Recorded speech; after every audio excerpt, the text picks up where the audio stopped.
wabarakatuh.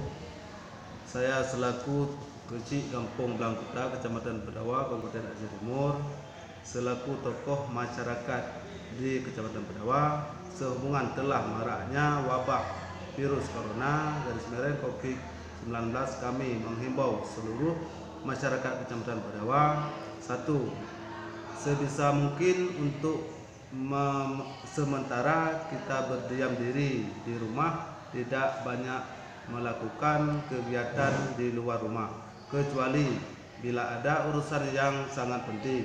Dua, hindari tempat umum seperti pusat keramaian, pusat perbelanjaan termasuk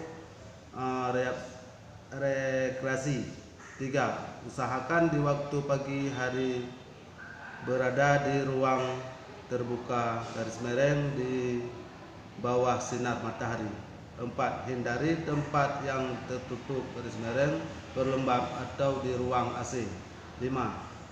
Mengkonsumsi buah-buahan dan sayuran untuk asumsi vitamin tubuh kita.